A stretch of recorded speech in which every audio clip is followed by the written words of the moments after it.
The Sioux City strangler sat up in bed and stared at the test pattern on the TV. He clutched a pillow hard with his right hand and took a long drag off the cigarette in his left. "Fucking TV," he said through gritted teeth. "What the fuck are night owls supposed to do?" He smiled and took another puff and let out a little laugh. He stood and walked to the closet with the disgusting stained carpet and chose a blue blazer to wear. He slipped on his shoes and sat down at the small table, the one meant for lonely tourists who ate their fast food dinners in the light of the TV. He caught a glimpse of himself there in his boxer shorts and blazer with no shirt and a pair of dress shoes, and smiled. One final drag was all he needed. Tossing the butt into the bathroom, he watched it burn out there on the floor. The Sioux City strangler spoke to nobody in particular, addressing the cameraman, the weather girl waiting her turn, and most importantly, the viewers at home. "Hello and welcome back," he spoke in his best spit-shined TV voice. "I'm sorry for the break in programming there. The goddamn guy that switches over to our very special after-hours programming had a fucking heart attack right here in the studio. Well, you know, up there where the technical guys sit behind 2 feet of glass. But the good news is, we're back, and I'm here to keep you company all night long. So on to our first story, shall we?" The Sioux City strangler held very still, grinning so hard it hurt his cheeks. His smile fell, and he launched into today's top story. Today, a madman was spotted outside the Satin Horse Jazz Club bothering the patrons. Reports say he revved the engine of his goddamn beautiful Pontiac Le Mans, white if I'm not mistaken, and laughed like a lunatic all the while.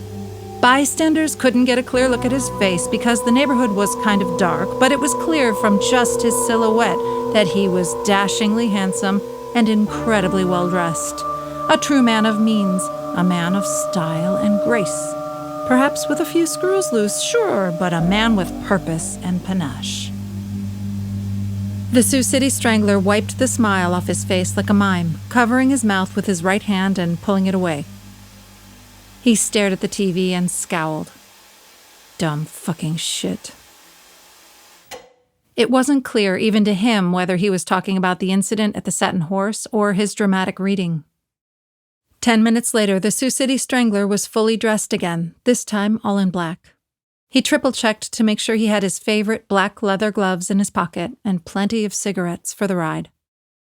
The night was still warm when he made his way outside, locking the motel door behind him, slamming it closed harder than he needed to.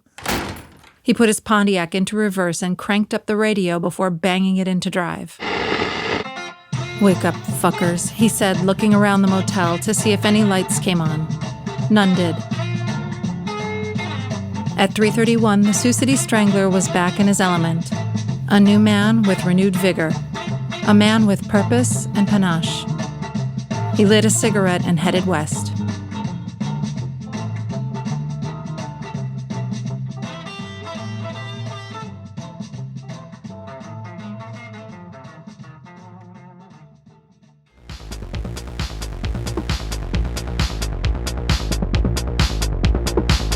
This is the story of the Sioux City strangler, a man who terrorized the great state of Iowa for nearly 10 years before making his way to California for a little fun in the sun and a fresh crop of citizens to terrorize. I'm your host, Mary Buckley, and you're listening to Sioux City Strangler, the podcast.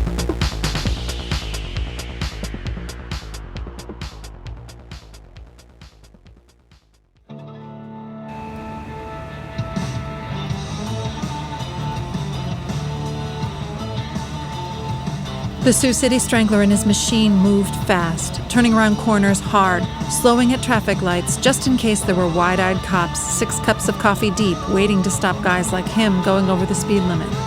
When he felt clear, he'd step on the gas again and push hard. At 4:01, exactly 30 minutes after he climbed back behind the wheel to find himself some action, he saw what he was looking for. A woman in a short dress was walking alone, a little wobbly. He wasn't sure where she was headed because the neighborhood seemed somewhat desolate at this late hour. He turned off his headlights and crept along about 100 yards back, staying out of sight. He followed the woman, probably in her 20s, with a shapely silhouette, for a good 5 or 10 minutes, unsure of where she was headed. Before long, though, a half-burnt-out neon sign came into view. She was on her way to Hank's, a tired-looking diner with a few beat-up pickup trucks in the lot and not much else. Locked onto his target, the Sioux City Strangler parked on the side of the road and waited for her to get mostly out of view. After a minute, he flipped on his headlights and hit the gas, pulling into the parking lot just ahead of her. He parked his machine a few spots from the door and waited for the woman in black to arrive.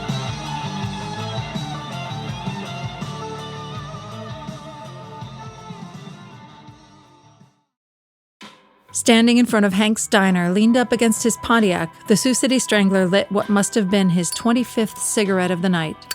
He inhaled and it tasted bitter. All of a sudden his stomach felt sour. He almost missed the girl, now clearly a redhead with light features and penciled-in eyebrows, as she went into Hank's. Hey there, he said, stubbing out his cigarette with his shoe. Hey yourself, she said, slurring her words just a little. You working tonight? I was. I'm off the clock now. Maybe. Oh, well. Good night? He asked, offering her a cigarette. She accepted and he lit it for her, thinking of the grenade lighter from the Satin Horse a few hours earlier. Not really. Kinda slow. Well, hey, why don't you let me buy you a bite to eat? The redhead in the black dress took a drag off her cigarette and looked down at the dirty cement. There were butts strewn about and what appeared to be motor oil from a discarded container nearby on the ground. We going somewhere after? She asked, pulling up her dress just a little to show off a previously unseen portion of her bare thigh. I'll tell you what, he said, leaving his sentence hanging there in the warm night air. He pulled his wallet out of his pocket and opened it, making sure she could see the crisp bills neatly arranged in a thick stack. You go in there and get us something to eat. Maybe a couple of burgers and fries and cups of coffee, and we can take them back to my place. I'm at the Hollywood Hacienda for a few days, in town on business, and I could use the company for the night. He handed her a crisp $20 bill. Get some pie, too. Cherry, if they've got it. This all? She asked. The Sioux City Strangler smiled, showing off his 100-watt high-beam grin. That's all for dinner. You can keep the change. As for later, well, I've got 3 more of those in here with your name on them if you like. Maybe 4 if you're lucky. You sure you don't want to just eat here? The food will be hot.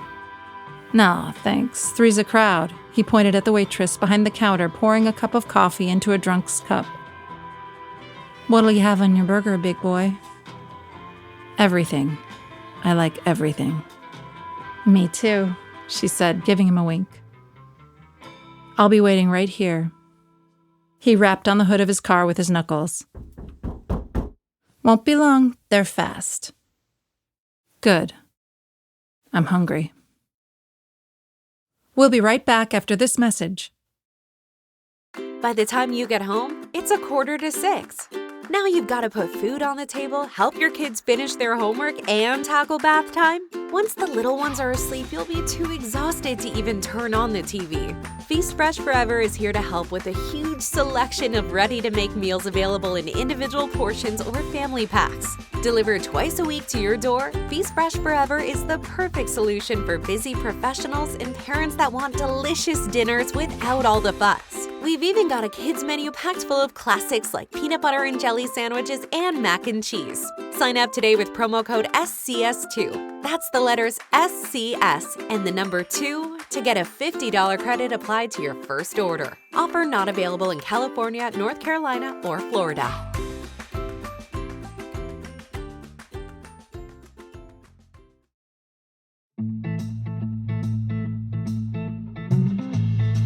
The car ride back to the Hollywood Hacienda was uneventful.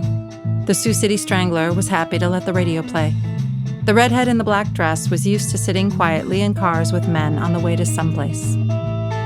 It was 4:50 when the Sioux City Strangler parked in the same spot he'd pulled out of, right in front of his motel room door. He shushed the redhead, who had formally introduced herself as Cinnamon in the car, when she made a joke about burgers being the breakfast of kings and queens. It was early enough now that some old-timers might be milling about in their rooms, and he didn't want anyone to hear them and peer out the window to see what all the commotion was.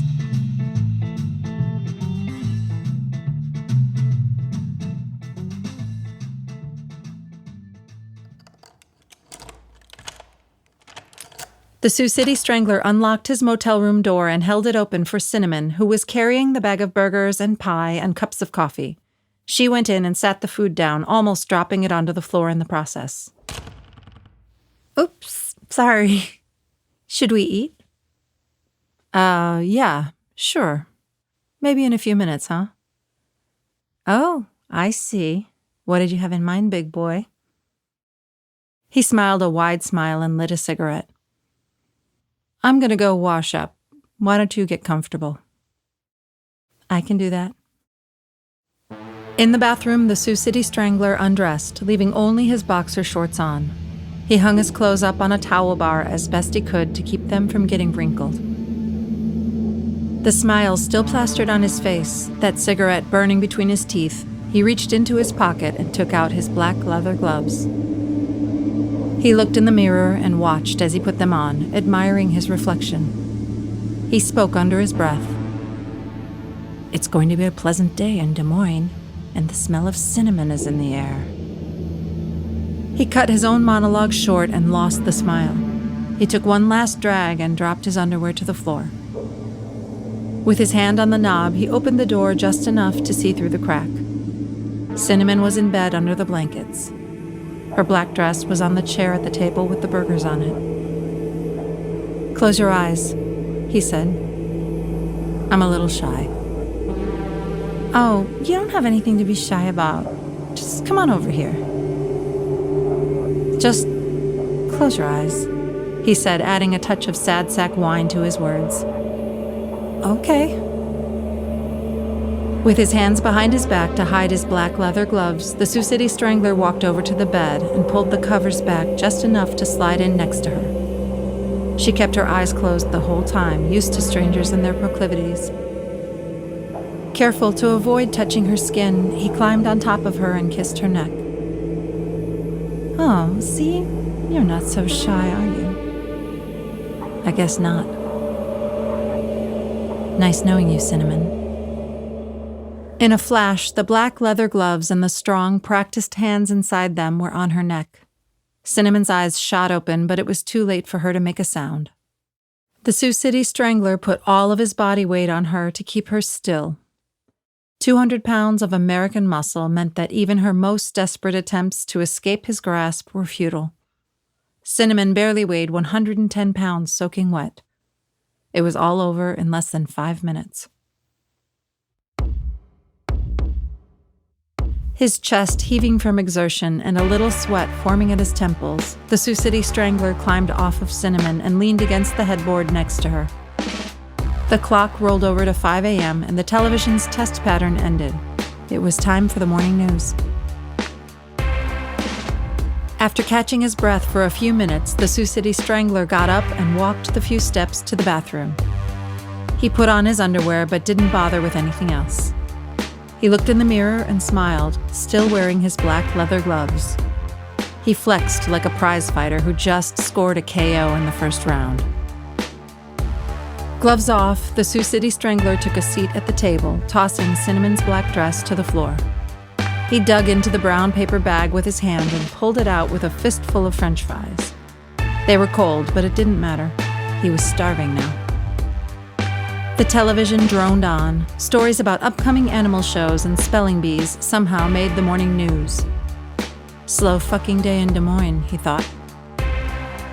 With all of the food spread out on the table, the Sioux City Strangler began to feast.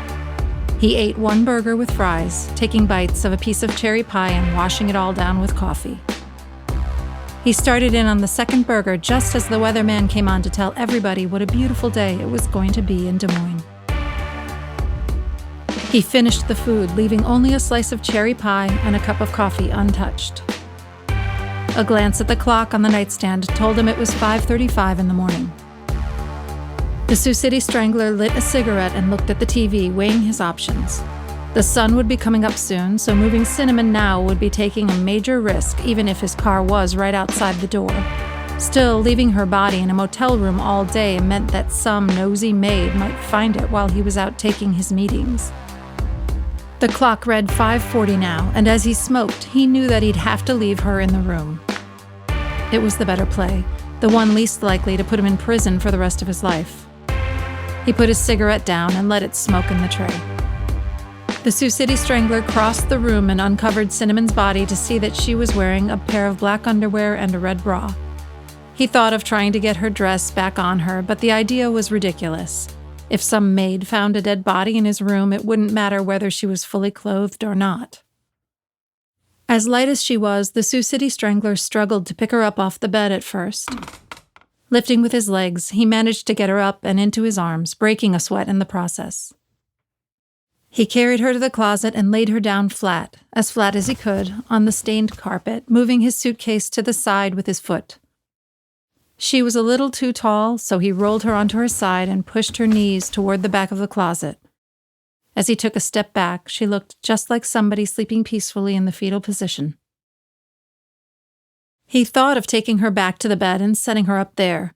If a maid came in and she was under the blankets, she might just look like she was sleeping. What if the maid called out or apologized for busting in, though? It wouldn't take long for somebody to realize she wasn't just in a deep sleep. The Sioux City strangler got his cigarettes off the table with the food wrappers and lit one. Fuck it, he thought, deciding to leave her in the closet. He found an extra blanket on a shelf above her and unfolded it, covering her completely. He exhaled a cloud of smoke and sighed. It still looked a whole lot like a body. He moved his suitcase out of the corner of the closet and carried it to the bed. As he sat it down there, an idea came to him. He opened it and took out his socks and underwear, carrying them in his arms over to the closet, dropping them on the floor. Quickly, he unrolled his socks and put them in a pile. There were nearly a dozen pair there, even though it was only a week-long trip. His time in the jungle taught him that you could never have too many clean socks. He straightened the blanket out over Cinnamon and went to work stacking the socks on her body, making them look like a pile of worn, dirty laundry. Next, he tossed his underwear on top, unfolding and wadding them up as he went. He went back to his suitcase and grabbed an undershirt, stopping at the table to rub it on a greasy burger wrapper. The Sioux City strangler admired his work, particularly the grease-stained undershirt. No maid in their right mind would start touching dirty men's underwear just to clean the room. She'd change the sheets and restock the soap and get the fuck out. The sun was starting to peek in through the cafe curtains over the window as the Sioux City strangler shut the closet door. He looked over at the clock and watched it tick over to 6 a.m.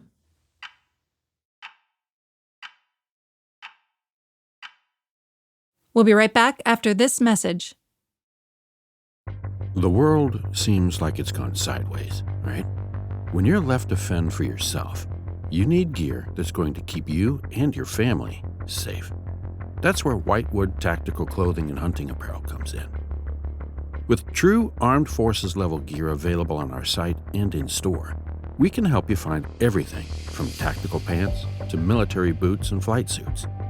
We've even got women's and kids' sizes so you can find the right stuff for the whole family. Don't forget to check out our selection of hunting gear while you're with us.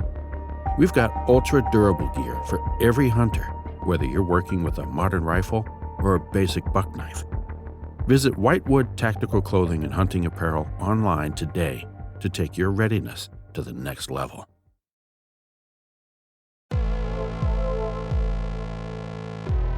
The Sioux City strangler got into bed and pulled the covers up to his chest, but he knew he wasn't going to sleep. He alternated between closing his eyes and staring blankly at the television, which was still playing morning news programming. At 6:30, he got up and lit a cigarette as he walked to the bathroom. He turned the shower on and waited for the water to warm up. Still smoking, he got in and leaned against the tile wall as the hot water washed over him. He dressed slowly, taking sips of the cold coffee that would have been Cinnamon's. As each minute passed, he felt more and more tired, though he knew he wouldn't be able to sleep even if he didn't have a morning meeting. He put on a blue suit with a crisp white shirt and a red tie with a subdued paisley pattern. With great care, he straightened his tie in the mirror. He felt like shit, but nobody else had to know that. Fully dressed, he packed up everything he brought with him except the clothes that he'd left on top of Cinnamon's lifeless body. No use leaving any evidence behind if he had to get out of town fast. 7:30 arrived and the Sioux City strangler left his motel room, pausing to look at the closet door as he exited. At the last moment, he debated calling in sick, maybe dialing John Pruitt and telling him he had food poisoning or something, but he decided against it. The truth was that he wanted to keep that option open in case he had to get out of there in a hurry. It was something he thought about often on his trips, calling in sick, saying he was headed home, or laying low in his room until whatever made-up illness passed would buy him at least 24 hours if he had to lam it.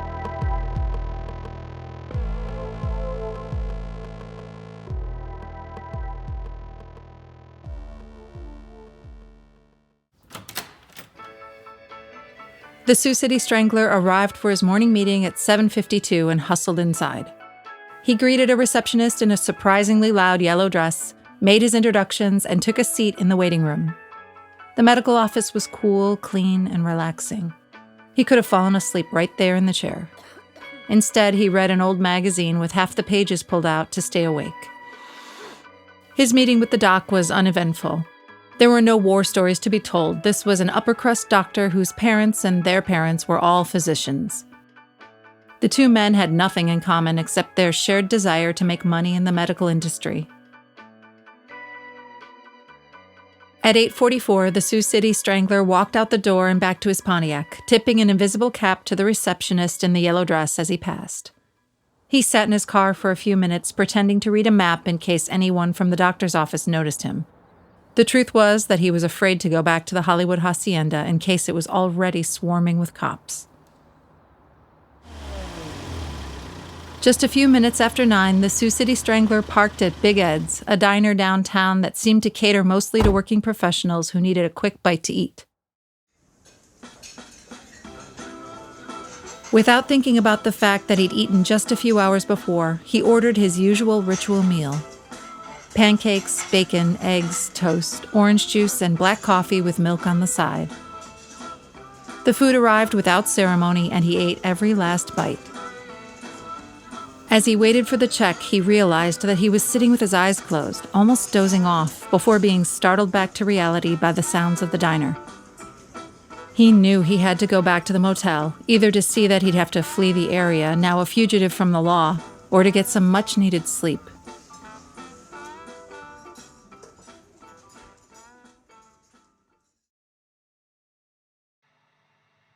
He drove the speed limit with the windows down and the radio on to stay awake. As he got close to the motel, he began driving up and down every street within a 6-block radius on the lookout for cops. If they were already hunting him, there was a good chance there would be an increased police presence in the area. Finally, he drove by the Hollywood Hacienda on the other side of the street, looking out his driver's side window to surveil the scene in the parking lot. All he saw was a married couple with a pair of kids trying to strap their luggage to the roof of their Buick. At 10:07, the Sioux City Strangler pulled into the parking lot of the motel. He didn't take a spot near his room, though several were available. Instead, he parked near the main check-in office. He lit a cigarette and straightened his tie in the rearview mirror. Walking slowly toward his room, he smoked with a smile on his face. To anybody passing by, he must have looked like a regular business traveler killing time before checking in or out of the motel. Slowly, he walked toward his room, still grinning and smoking. When he reached the walkway, he stopped and paced back and forth. He'd just look like he was finishing his cigarette, he thought. He tried to avoid standing directly in front of his room. He surveyed the parking lot once more before digging his room key out of his pocket and putting it into the lock. He quickly opened the door, ducked inside, and locked it behind him. His room was untouched. He could tell because the food was still out on the table and the bed was unmade. The Sioux City Strangler sat on the edge of the bed for a few minutes, listening intently for any noise outside. He got up and peeled the cafe curtain back, peering into the parking lot, careful not to be seen. Still no activity. At 10:30, he undressed, hoping to catch a few minutes of shut-eye before his 2 p.m. meeting with the next doc. He was going to need it since he had additional appointments at 3:45 and 5:15 that same day. With the TV playing some daytime game show, the Sioux City Strangler drifted off to sleep. He slept peacefully until a knock on the door just before noon startled him awake. At first, he wasn't sure he heard anything at all. not until he heard the key in the lock on the door.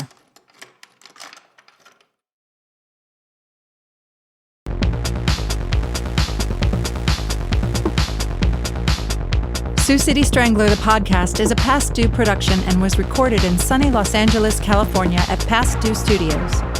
This episode was written by Christopher Chase Godwin. Theme music was written and performed by Michael Wegner. Additional music by Michael Wegner and Christopher Chase Godwin. Storyblocks and Epidemic Sound also provided music for this episode. Dialogue editing services were provided by Janet Berry. Additional editing by Karl Weiss at Past Due Studios. Mixing by Tommy Singh. Audio mastering provided by Renee Rojas. Katrina Moan is the executive producer. Learn more of the Sioux City Strangler story by visiting SiouxCityStrangler.com today. Don't forget to follow Sioux City Strangler on Instagram for bonus content you won't find anywhere else. You can also shop Sioux City Strangler merchandise online to let everyone know you're a Strangler superfan. We've got posters, coffee mugs, and more available online now.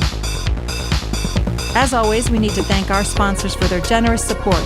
Visit SiouxCityStrangler.com/sponsors to find all of our unique promo codes in one place. Subscribe to Sioux City Strangler, the podcast, on Spotify, Apple Podcasts, and all major platforms today to get new episodes as soon as they're available.